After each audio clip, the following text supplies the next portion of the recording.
तो we were talking about this. अच्छा, इसके अंदर क्या था कि मैंने बताया था कि माइटोकॉन्ड्रियल के डिफरेंट पैरामीटर्स हैं। पहला तो ये है, देन सेकंड था कि माइटोकॉन्ड्रियल की जो आउटर मेम्ब्रेन है उसकी परमेबलाइजेशन हो जाती है। बेड और बैक्स जो है ओलिगोमराइज। ओलिगोमराइज का मतलब क्या होता है कि जो मेम्ब्रेन होती है उसके अंदर कार्बोहाइड्रेट के स्ट्रक्चर स्ट्रक्चर भी मौजूद होता है, थोड़ा थोड़ा कार्बोहाइड्रेट भी मौजूद होता है। तो वो ओलिगोसेक्राइड के मौजूद फॉर्मेशन मतलब उसकी शक्ल में होता है।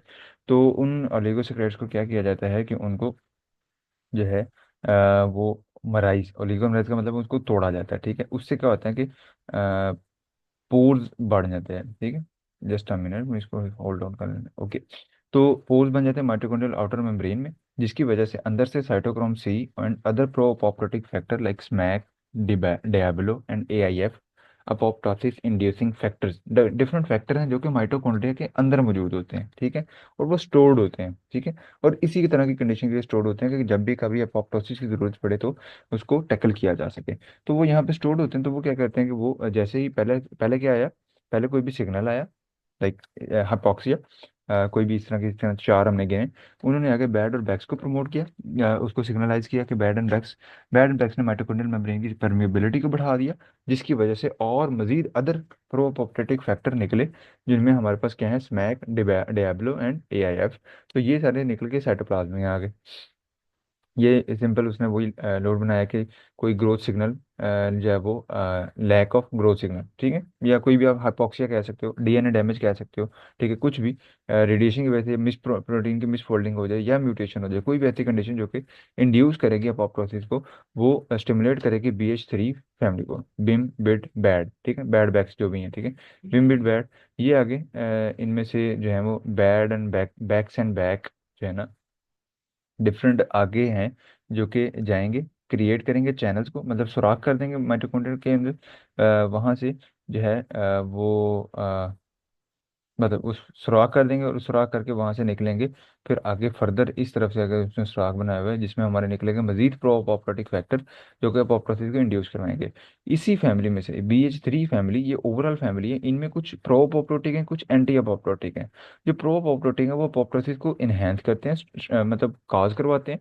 और जो एंटी अपॉप्टोटिक हैं ये बेसिकली ब्लॉक करते हैं प्रोटीन को लीकिंग से। ठीक है, तो ये भी रिलीज होते हैं, they preserve the integrity of the mitochondrial membrane. तो इनका काम क्या है कि ये ओवर स्टिमुलेशन ना करवा दें। कई बार जरूरी नहीं होता, डिजीज कंडीशन में अगर अपॉप्टोसिस होनी शुरू हो जाए तो सेल, सारे के सारे सेल मर जाएंगे। ठीक है, तो उस कंडीशन को कई बार नहीं भी जरूरी होती है अपॉप्टोसिस। तो उनको बचाने के लिए BCL2 एंड BCLX हैं।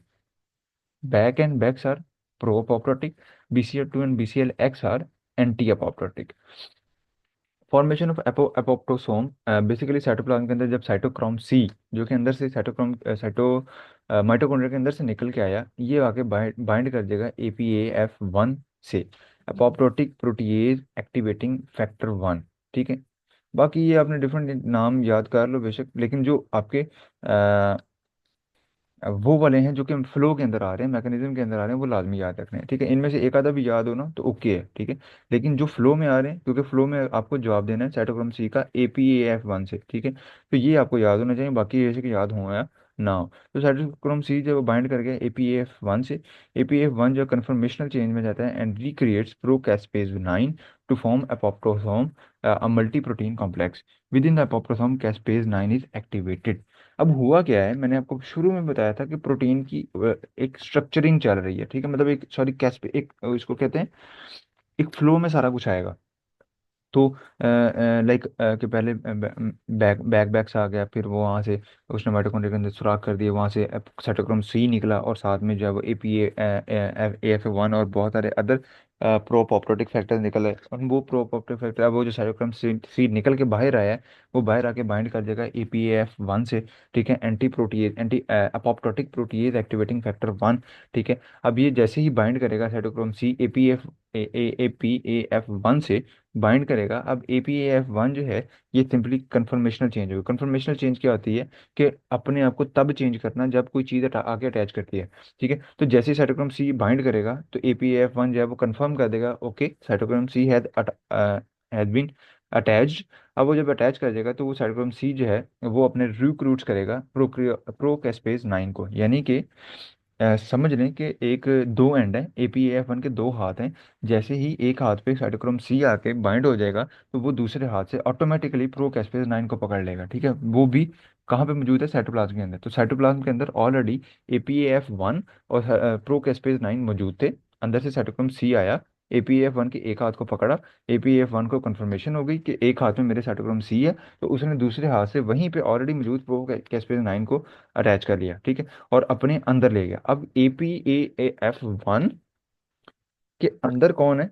कैस्पेज 9 है, प्रो कैस्पेज 9। ये प्रो कैस्पेज 9 और APAF1 को इकट्ठे हम क्या कह देंगे? हमारा अपोप अपोप्टोसोम, ठीक है। अपोप्टोसोम के अंदर कैस्पेज 9 जो है वो pro caspase 9 is an inactive form. Pro लग जाए जिसके साथ, उसका मतलब होता है कि वो इनएक्टिवेटेड फॉर्म है। वो अपने आप को क्या कर लेगा? एक्टिवेट कर लेगा और कैस्पेज 9 बना लेगा, ठीक है। The intrinsic pathway of process के अंदर आगे कैस्पेज की एक्टिवेशन है। जो कैशपेज है ये क्लीव करेगा और टूट जाएगा और एक्टिवेट करेगा एग्जीक्यूशनल कैशपेज। एग्जीक्यूशनल कैशपेज का मतलब है कि वो फर्दर एक, जो हमने शुरू में बात की थी, कि एक फ्लो में एक कैस्केड ऑफ जो है ना कैशपेजेस चलते हैं। कैशपेज 3, कैशपेज 7, यानी कि कैशपेज 9 जो है, जो जब वो एक्टिवेट हो जाएगा, तो आगे मजीद दो कैशपेजेस हैं, 3 और 7, उसको एक्टिवेट कर देगा। ये एग्जीक्यूशनल कैशपेजेस, एग्जीक्यूशन का मतलब है जिन्होंने एक्चुअल में काम करना है, ठीक है। 9 इज नॉट द एक्चुअल डिग्रेडर, ठीक है। 3 और 7 आर। तो 3 और 7 जब आगे सेलुलर कंपोनेंट को तबाह करने, प्रोटीन्स को और सेल स्ट्रक्चर्स को तोड़ने के अंदर जब वो रोल प्ले करेंगे। एग्जीक्यूशन फेज क्या होती है कि ये जो बेसिकली डिसमेंटल द सेल, ठीक है, सेल के जो स्ट्रक्चर हैं, प्रोटीन, न्यूक्लियर प्रोटीन है, एंजाइम्स हैं, DNA है, उन सारे के सारे स्ट्रक्चर्स को क्या कर देगा? ये तोड़ देगा। और इनको जो रेगुलेट कर रहा होता है वो एंजाइम है caspase activated DNA, which is release from inhibitor ICAD once cleaved by caspase 3।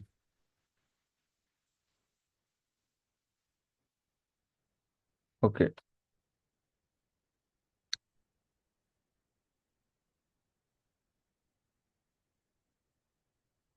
Done है। The extrinsic death receptor pathway of apoptosis. अभी तक हम बात कर रहे थे कि सेल के अंदर से सिग्नल आया ना, देखें बैड बैग्स अंदर ही मौजूद थे, अंदर से उन्होंने सिग्नल किया कि भाई, सेल को खुद से महसूस हुआ कि मुझे अब इस दहाने फाने से कूच कर जाना चाहिए। जब एक्सट्रिंसिक पाथवे होते हैं, इसके अंदर डिफरेंट सिग्नल आते हैं बाहर से, सेल के बाहर से आ रहे हैं। जैसे डेथ रिसेप्टर बॉडी, जब वो डिफरेंट बॉडी के अंदर होते हैं, फैस लिगांड है, TNF-A अल्फा है, ट्यूमर नेक्रोसिस फैक्टर अल्फा, ये बॉडी के अंदर रिलीज होते हैं एक्सट्रिंसिकली, ठीक है, मतलब बॉडी के अंदर सेल के बाहर से रिलीज होते हैं और सेल को सिग्नल करते हैं कि भाई मर जा, ठीक है। Formation of death inducing signalling complex, ठीक है। पहले बार से सिग्नल है the binding of death ligand to the receptor. अब ये जो TNF-A है, tumour necrosis factor alpha, Fas ligand, ये जितने भी लिगैंड है ये कहते हैं डेथ लिगैंड, ठीक है। ये बेसिकली ऐसे केमिकल्स होते हैं जो कि आके एक एक सेल को सिग्नल करते हैं कि भाई मर जा, ठीक है। तो जैसे ही वो अटैच हुआ, formation of death induce signalling complex DISC, ठीक है। अब जो डेथ लिगैंड है ये अटैच करेगा सेल के ऊपर, इसका रिसेप्टर मौजूद है, वहां पे आके क्या कर देगा? अटैच कर देगा। और adaptor proteins and the formation of the DISC which activate the caspases cascade. यानी ये जो कॉम्प्लेक्स है, जैसे ही ये दोनों आपस में जुड़ेंगे, ये आगे कैस्पेसिस को क्या करवा देंगे? एक्टिवेट करवा देंगे। और एक्टिवेटेड कैस्पेस सेम उसी तरह कैस्पेस 3, 7 जो है वो आगे सेल की डिसमेंटलिंग करवाएंगे, उसकी फ्रेगमेंटेशन करवा देंगे। की स्टेप्स के अंदर हमारे पास पहला स्टेप था कि जिसमें डेथ रिसेप्टर्स आ रहे थे, ठीक है, जिसमें ट्यूमर नेक्रोसिस फैक्टर अल्फा था, ठीक है, जिनमें हमारे पास which include receptor such as Fas, CD95 and TNF-A receptor 1, ठीक है। तो ये दो तरह के रिसेप्टर्स हैं जो कि ट्यूमर नेक्रोसिस फैक्टर अल्फा, ठीक है, ट्यूमर नेक्रोसिस फैक्टर जो है उनको अटैच करते हैं, ठीक है। ये सेल के ऊपर मौजूद होंगे जो मैं हाईलाइट किए, और ये बाहर से डेथ लिगैंड आ रहा है, ठीक है। तो ये आके इसके साथ क्या कर जाएगा? अटैच कर जाएगा और फिर फर्दर सिग्नलिंग होगी। जबकि दूसरा जो हमारा फैस लिगैंड है, यानी कि ये जो दूसरा ये TNF अल्फा जो है, ये बाइंड करता है अपने कॉरिस्पॉन्डिंग डेथ रिसेप्टर को, और रिसेप्टर जब आगे कन्फर्मेशनल चेंज में चला जाता है, ठीक है। तो ये डिफरेंट तरह के रिसेप्टर्स, और ये बताए हैं कि ये रिसेप्टर्स हैं, और ये हमारा जो है वो सिग्नलिंग मॉलिक्यूल या जो भी फैक्टर है, ठीक है। और जैसे ही वो अटैच करेंगे कन्फर्मेशनल चेंज आ जाएगी, ठीक है।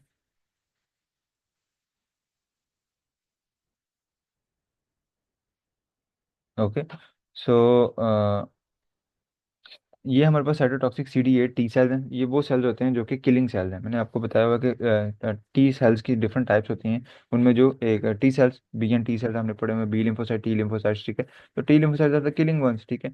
अब ये इन्फेक्टेड ट्यूमर, ये डैमेज सेल है, ठीक है। ये वो सेल है जिसको, मतलब वो सिंपल बताया गया कि ऐसा सेल है जो कि इन्फेक्ट हो गया, जिसको कैंसर ने अफेक्ट कर दी है, ठीक है। अब ये डैमेज सेल है, ये मजीद बहुत सारे सेल्स को क्या कर सकता है, तबाह कर सकता है। सो ये सेल के ऊपर एक रिसेप्टर मौजूद है। कौन सा रिसेप्टर मौजूद है, मैंने बताया यहाँ पे CD95, ठीक है। तो CD95 और जो साइटोटॉक्सिक टी सेल है, इसके पास जो है ये ट्यूमर नेक्रोसिस फैक्टर है।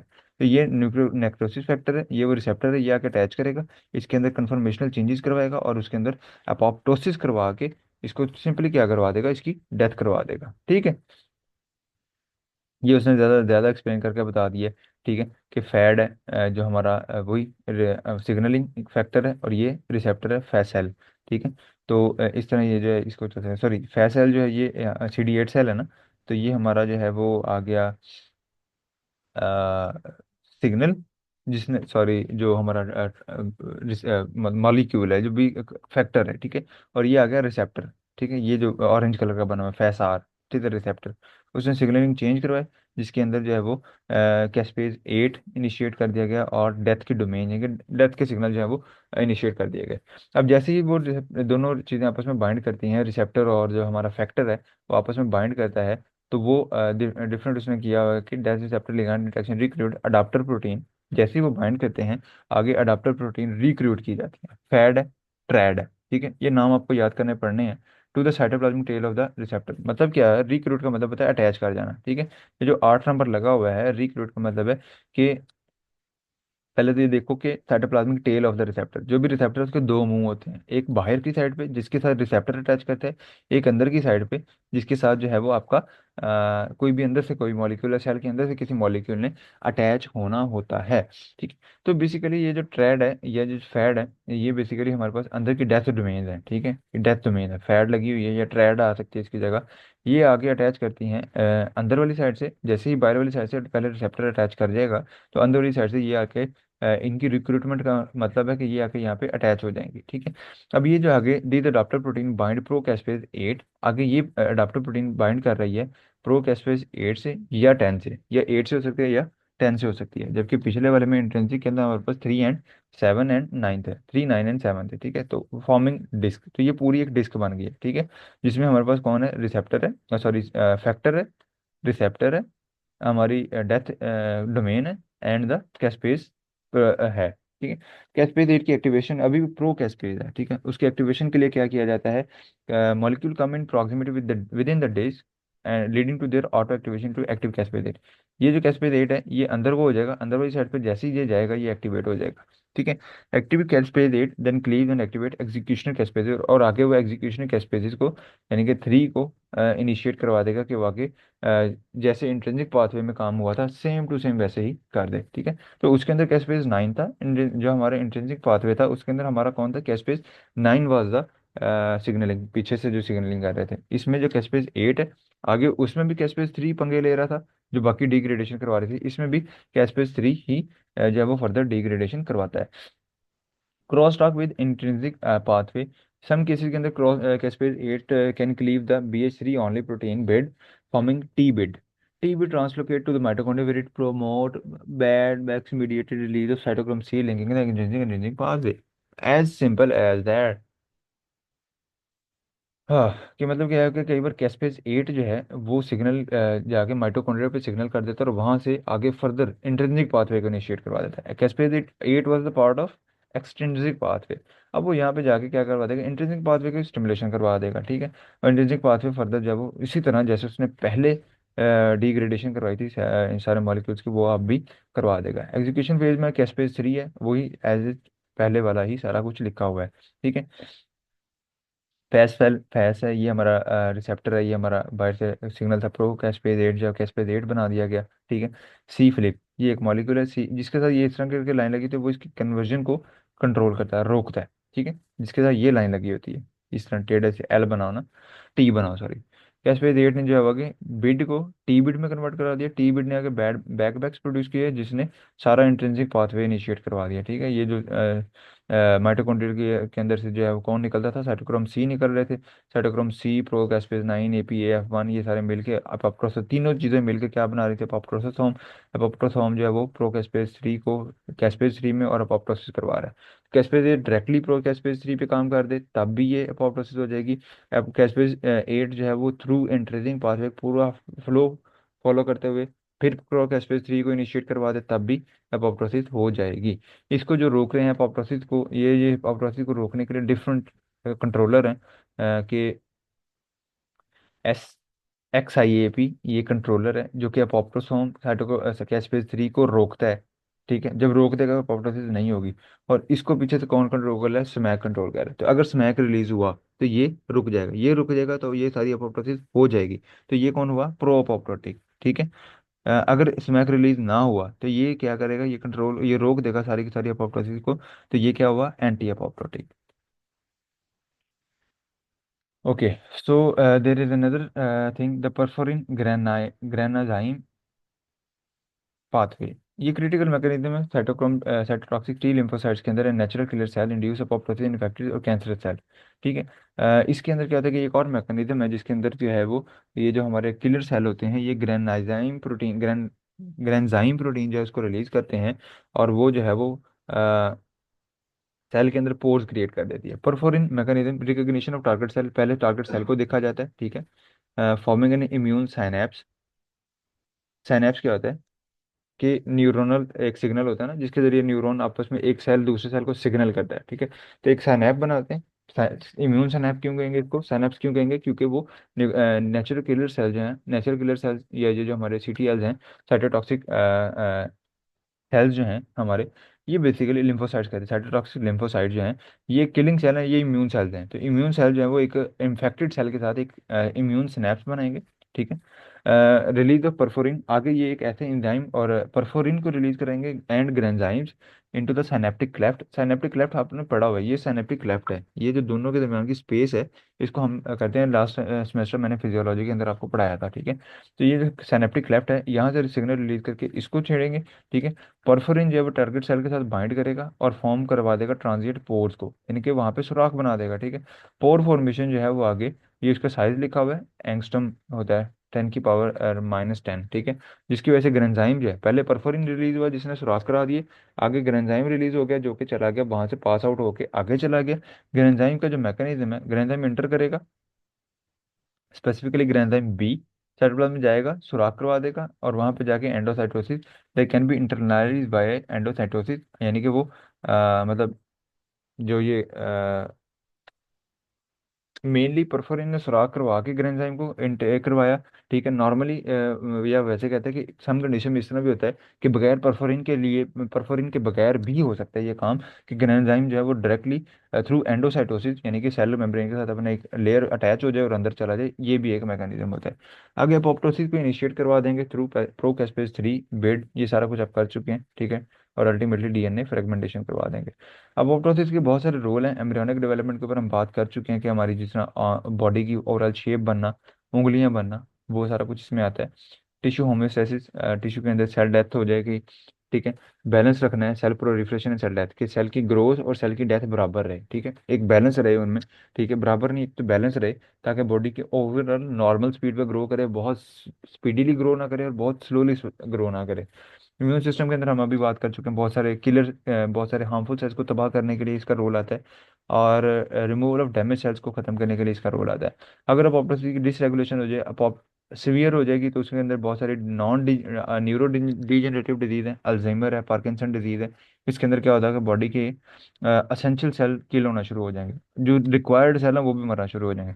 और इनसफिशियंट अपोप्टोसिस हो जाएगी तो बॉडी की इम्यूनिटी जो है वो क्या हो जाएगी, वो वीक हो जाएगी और बॉडी जो है वो ऑटो इम्यून डिजीज का शिकार हो सकती है। ठीक है, so that was about apoptosis. Next आपका है सेल इंजरी। अपोप्टोसिस के मतलब किसी का क्वेश्चन है, समझ आ गई हैं चीजें?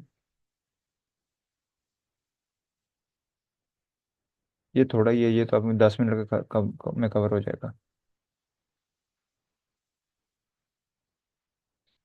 अच्छा मुझे बता दें कि किसी को क्वेश्चन हो तो, सेल इंजरी बेसिकली क्या होती है कि इसके अंदर सेल अपने आप की होमोस्टेसिस को मेंटेन नहीं कर पा रहा। इफ द इंजरी सीवियर और प्रोलॉन्ग, अगर इंजरी प्रोलॉन्ग है तो ultimately there will be death. Hypoxia के ऊपर हम बात कर चुके थे, मैं दोबारा नहीं बताऊंगा। सिंपल ऑक्सीजन डेफिशिएंसी या फिजिकल एजेंट हो सकते हैं, ट्रॉमा, टेम्परेचर, कोई भी इस तरह की कंडीशन आ सकती है। ठीक है। केमिकल एजेंट के अंदर हमारे पास पेस्टिसाइड हैं, हैवी मेटल हैं। इन्फेक्शियस एजेंट के अंदर हमारे पास डिफरेंट वायरस, बैक्टीरिया, फंजाई वगैरह हैं जो कि डिफरेंट सिग्नल्स कर सकते हैं और सेल डेथ को कॉज करवा सकते हैं। रिवर्सिबल सेल इंजरी, इसके अंदर क्या होता है कि सबसे पहले कभी भी सेल को अगर कोई सिग्नल आता है, कोई ट्रांजैक्शन सिग्नल आता है या कोई हार्मफुल सिग्नल आता है, तो सेल जो है वो उसके अंदर स्वेलिंग होती है। ठीक है। सेल अपने अंदर पानी अक्यूमुलेट कर लेता है। ठीक है। Due to basically initial response क्या है सेल का, कि सेल जो है वो स्ट्रेस से कैसे रिमूव होगा, तो change include cell swelling due to the disruption of ion balance and influx of water. Ion balance हो जाएगा, उसकी खराब हो जाएगी, आयन का इम्बैलेंस हो जाएगा। आयन इम्बैलेंस क्या होता है कि सोडियम और पोटेशियम का लेवल जो है ना वो चेंज हो जाएगा। और इन्फ्लक्स ऑफ वाटर, और पानी जो है वो सोडियम अंदर ज़्यादा इकट्ठा हो जाएगा। ठीक है, पीछे पीछे जो पानी आ जाएगा। Fatty change, accumulation of lipid with in the cell specially in organ like liver.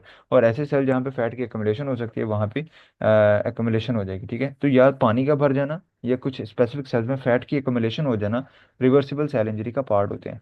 Irreversible में क्या होता है कि अगर माइटोकॉन्ड्रिया खराब हो गया, ठीक है, मेम्ब्रेन डैमेज हो गई या डीएनए एंड प्रोटीन डैमेज हो गई, तीन लेवल है। माइटोकॉन्ड्रियल डिसफंक्शन हो जाए, मेम्ब्रेन डैमेज हो जाए, ठीक है, या डीएनए एंड प्रोटीन डैमेज हो जाए, तो इन तीनों कंडीशन के अंदर अगर इस तरह से सेल की कोई इंजरी हुई है या इन तीनों में से तीनों चारों पार्ट्स में किसी को इंजरी आई है किसी पार्ट की, तो वो इरिवर्सिबल सेल इंजरी होगी। अब सिर्फ only option is cell death. ठीक है, अब अपोप्टोसिस या नेक्रोसिस के जरिए सेल डेथ हो जाएगी। रिवर्सिबल नहीं है, सेल दोबारा अपने आप को रिपेयर नहीं कर सकता। ठीक है। मिटोकॉन्ड्रियल डिसफंक्शन के ऊपर हम बात कर रहे हैं कि एटीपी जनरेट ना कर पाए। अब सेल एटीपी जनरेट नहीं कर पा रहा, ठीक है, तो सेल अपने आप को तबाह कर लेगा। Membrane damage, lysosomal membrane damage होगी, तो इसके अंदर जितने डाइजेस्टिव एंजाइम है वो सेल को खराब कर देंगे। ठीक है। प्लाज्मा मेम्ब्रेन डैमेज होगी तो बाहर से जो भी अगर कोई हार्मफुल सब्सटेंस है वो अंदर आ जाएगा। ठीक है। माइटोकॉन्ड्रियल मेम्ब्रेन डैमेज हो जाएगी तो फिर हमने क्या देखा था, वही पिछला हमारा साइटोक्रोम सी रिलीज हो जाएगा और वो अल्टीमेटली अपोप्टोसिस वगैरह करवा देगा। ठीक है, तो ये सारी चीजें जो इसके अंदर आती हैं मैकेनिज्म के अंदर, ये पढ़ने वाली चीज़ है। ये वैसे मैंने आपको अपने पहले वाले लेक्चर में बहुत डिटेल से पढ़ाया है। I must say you should take that cell injury वाला लेक्चर, उसमें काफ़ी अच्छे से बताया गया है। बहरहाल सबसे पहले आपका एटीपी डिप्लेशन होती है, क्योंकि सेल जो है वो अपने तमाम के तमाम कामों के लिए जो है वो डिपेंड कर रहा होता है, इवन टू मेन the ion gradient and cellular integrity. जब एटीपी की डिप्लीशन हो जाएगी तो माइटोकॉन्ड्रियल डैमेज हो जाएगा। ठीक है। Dysfunction response to injury releasing pro apoptotic protein. ठीक है, एटीपी डिप्लीशन हो गई एक, तो दूसरा माइटोकॉन्ड्रियल डैमेज हो गया। ठीक है, माइटोकॉन्ड्रियल डैमेज के अंदर क्या है कि माइटोकॉन्ड्रिया के अंदर बहुत सारे साइटोक्रोम सी मौजूद था और उसके अलावा प्रो अपॉप्टोटिक प्रोटीन्स मौजूद थी। ठीक है, तो ये सारा कुछ है वो खराब हो जाएगा। Calcium influx, increase intracellular calcium activity enzyme that degrade cellular component. और कैल्शियम का अगर इन्फ्लक्स हो जाए, कैल्शियम अगर बॉडी के अंदर आ जाए, तो उसके अंदर भी इस तरह की कंडीशन जो है वो प्रिवेल करती है कि उसके अंदर जो है वो सेल की डेथ हो जाएगी। ऑक्सीडेटिव स्ट्रेस कॉज कर सकता है इस सारे चीज़ों को। ठीक है, इसमें फ्री रेडिकल हैं हमारी बॉडी के अंदर चलते जाते हैं। ठीक है, जो कि लिपिड प्रोटीन या डीएनए वगैरह को डैमेज करते हैं। ठीक है, और R O S are generated by various processes. अब इसमें डिफरेंट तरीकों से ये आर ओ एस आ सकता है, including radiation and mitochondrial dysfunction. यानी क्या है कि बॉडी के अंदर रेडिएशन या माइटोकॉन्ड्रियल डिसफंक्शन की वजह से रेडिएशन इफेक्ट आया, जिसकी वजह से जो हमारे डिफरेंट मॉलिक्यूल्स हैं बॉडी के, लिपिड प्रोटीन एंड डीएनए वगैरह, उनको इफेक्ट होगा। जब उन्हें इफेक्ट होगा तो वो ऑटोमेटिकली खराब काम करेंगे। मेम्ब्रेन डैमेज हो जाए तब भी, एंड प्रोटीन की मिसफोल्डिंग या डीएनए डैमेज, ये सारी अब मैं शुरू में लेक्चर के आपको कवर करा चुका हूँ। तो सेल की कुछ है कि एटीपी डिप्लीशन अगर होगी तो काज कौन होगा, इस्कीमिया या माइटोकॉन्ड्रियल डिस्फंक्शन। माइटोकॉन्ड्रियल डिस्फंक्शन होगा तो एटीपी बनेगी नहीं, इस्कीमिया लैक ऑफ ऑक्सीजन हुई तब भी ऑक्सीडेशन नहीं हो पाएगी। ठीक है, तो आउटकम क्या होगा कि आयन पंप काम नहीं कर सकते, सेल की स्वेलिंग हो जाएगी और प्रोटीन की सिंथेसिस रुक जाएगी। माइटोकॉन्ड्रियल मेम्ब्रेन डैमेज की वजह से अगर ये सारा कुछ हो जाए तो उसके भी डिफरेंट कॉजेज हैं और एंड देन उसकी आउटकम्स हैं। ठीक है, चाहे हाइपॉक्सिया, लैक ऑफ ऑक्सीजन हो जाए, माइटोकॉन्ड्रियल डैमेज हो जाएगा, कोई टॉक्सिन आ जाए, या अंदर का जो साइटोप्लाज्म का सेल का जो साइटोप्लाज्म है वहाँ पे कैल्शियम लेवल बढ़ जाए, तो सारे के सारे माइटोकॉन्ड्रिया को डैमेज करवाते हैं। माइटोकॉन्ड्रिया डैमेज हो गया तो एटीपी की प्रोडक्शन बढ़ जाएगी, रिएक्टिव ऑक्सीजन स्पीशीज का लेवल बढ़ जाएगा और प्रो अपॉप्टोटिक अंदर से माइटोकॉन्ड्रिया के अंदर से निकल के सेल में आ जाएंगे। कैल्शियम का इन्फ्लक्स अगर मेम्ब्रेन डैमेज हो जाए या एटीपी डिप्लीशन हो जाए, तो दोनों की दोनों कंडीशन जो है वो कैल्शियम को इन्फ्लक्स करवाती हैं, कैल्शियम का इंक्रीज करवा देती हैं इनटेक इनटू द सेल। ठीक है, तो उससे भी जो है वो जब कैल्शियम का लेवल बढ़ जाता है तो वो बहुत सारे डिस्ट्रक्टिव एंजाइम की लेवल को बढ़ा देता है। ठीक है, automatically leading to death of the cell. Oxidative stress आपको पता है कि बॉडी के अंदर जिस तरह हम ये बहुत सारे ट्रांस फैट खा रहे हैं, बहुत सारा केमिकल इन्वायरमेंट के अंदर मौजूद है, तो वो कहते हैं जी एंटीऑक्सीडेंट खाएं, एंटीऑक्सीडेंट खाएं। तो ऑक्सीडेटिव स्ट्रेस बॉडी के अंदर फ्री रेडिकल्स होते हैं, लिपिड की परऑक्सीडेशन जो है वो मतलब इसमें क्या होता है कि वो फ्री रेडिकल आके बॉडी के मॉलिक्यूल्स को, लिपिड प्रोटीन को, डीएनए को डैमेज करते हैं। मेम्ब्रेन डैमेज है, ये भी इसी वजह से हो सकती है। और अगर कोई भी मेम्ब्रेन, प्लाज्मा मेम्ब्रेन टूट गई, माइटोकॉन्ड्रियल मेम्ब्रेन टूट गई या लाइसोसोमल मेम्ब्रेन टूट गई, तो वो उसका नुकसान कराएंगे। And then DNA and protein damage. Cell death आ गई। सेल डेथ के अंदर हमारे पास नेक्रोसिस है, अपोप्टोसिस है। नेक्रोसिस होता है जो कि किसी अनकंट्रोल्ड सेल डेथ होती है, मतलब कोई इंजरी हो गई, वैसे ही कोई किलिंग एक्शन आ गया, कोई वैसे ही चोट लग गई, ठीक है, तो उस कंडीशन के अंदर, या कोई बाहर से कोई इन्फेक्शन आ गया, उसने जब सेल डेथ करवानी, that will be necrosis. Apoptosis जब प्रोग्राम सेल डेथ होती है, और इसको करना का पर्पज होता है कि ये बॉडी के अंदर एक नॉर्मल होम्योस्टेसिस को मेंटेन किया जा सके। नेक्रोसिस की जो है उसके अंदर एक कंडीशन है एलिसिटेन इन्फ्लेमेटरी रिस्पॉन्स। कि नेक्रोसिस होगी तो एक इन्फ्लेमेशन होगी। नेक्रोसिस के अंदर इन्फ्लेमेशन होती है, जबकि जो अपोप्टोसिस है इसके अंदर इन्फ्लेमेशन नहीं होती। इसके अंदर embryogenesis, removal of damage cell, इस तरह के होते हैं। एम्ब्रियोजेनिस का मतलब एम्ब्रियो का बनना और डेवलप होना, उसके अंदर जैसे मैंने उंगलियों की मिसाल दी, ठीक है, उसके अलावा डैमेज सेल को खत्म करने के लिए भी होती हैं। तो नेक्रोसिस की बात करें, अभी हमने अपोप्टोसिस की बात की थी पहले। तो नेक्रोसिस जो है वो डिफरेंट टाइप्स हो सकती हैं। कोएगुलेटिव नेक्रोसिस, ठीक है, typically seen in ischaemic injury, मतलब ऐसी कंडीशन जिसके अंदर ऑक्सीजन की सप्लाई प्रॉपर नहीं आ रही, तो उस कंडीशन में जो भी नेक्रोसिस या सेल डैमेज होगा, वो हमारा होगा कोएगुलेटिव नेक्रोसिस। लिक्विफेक्टिव नेक्रोसिस होगा brain infarcts and abscesses characterised by tissue digestion and liquid mass, ठीक है। ऐसे सेल जो कि ब्रेन के अंदर, मतलब ये ब्रेन के अंदर जो है वो इशू कॉज करवा सकते हैं, ठीक है। और ब्रेन के अंदर जब नेक्रोसिस करवाई जाएगी, तो उस कंडीशन को हम कह रहे होते हैं कि वो क्या होता है, लिक्विफेक्टिव। क्यों लिक्विफेक्टिव कह रहे हैं? क्योंकि जो हमारा,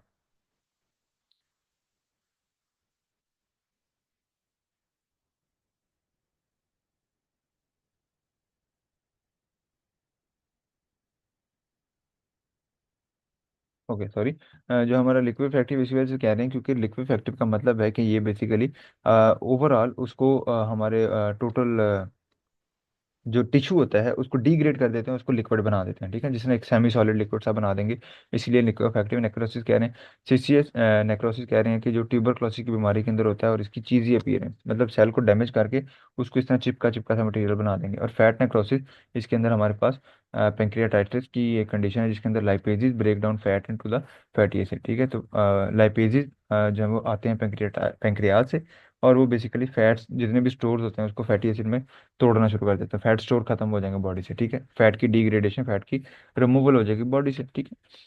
अब ऑप्टोसिस पाथवे, इंट्रिंसिक एंड एक्सट्रिंसिक, दो तरह के पाथवे। इंट्रिंसिक के अंदर इंटरनल सिग्नल है, एक्सट्रिंसिक के अंदर हमारे पास बाहर से, सेल के बाहर से कुछ सिग्नल आ जाए, तो वो हमारे होते हैं नेक्रोसिस के अंदर। अपोप्टोसिस के पाथवे, ये सारे इंट्रिंसिक और एक्सट्रिंसिक दोनों हम ऑलरेडी अपने इसी लेक्चर में पीछे कवर कर चुके हैं। Clinical pathological consideration, biomarker of cell injury, कुछ ये मैं लिखे हुए हैं कि ALT AST का लेवल अगर ज़्यादा हो, तो ये टी की डायग्नोस्टिक टूल है कि बॉडी के अंदर जो है वो डैमेज चल रहा है, ठीक है।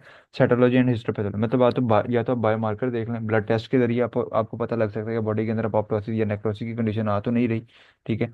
और या फिर सिंपली टिश्यू की स्टडी की जाती है कि सेल इंजीनियरिंग में अंदर microscope with changes like cellular swelling, necrosis, apoptosis identified in tissue sample, ठीक है। मतलब टिश्यू लिया जाता है और टिश्यू को माइक्रोस्कोप के अंदर स्टडी किया जाता है। तो अगर उसके अंदर कोई बहुत ज़्यादा सेल ग्रोथ हुई हो, तो उसके अंदर बहुत ज़्यादा कोई चेंजिंग आई हो, तो वो विजिबल होती हैं। That was all about your 4 files of pathology.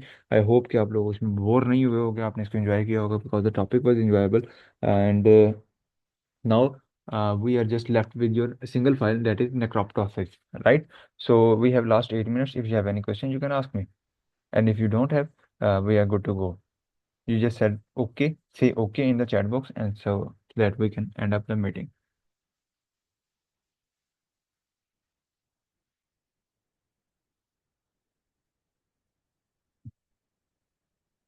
Let me know if you, even if it was confusing or boring, so that we can make it better next time.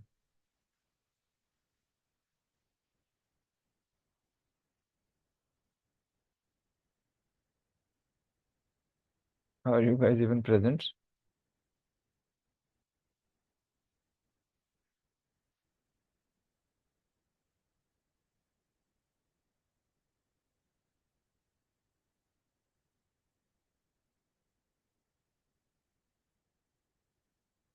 Okay, that was all about this. If you don't have any question, I think you guys don't have any questions, so we can just end up the meeting. Allah Hafiz.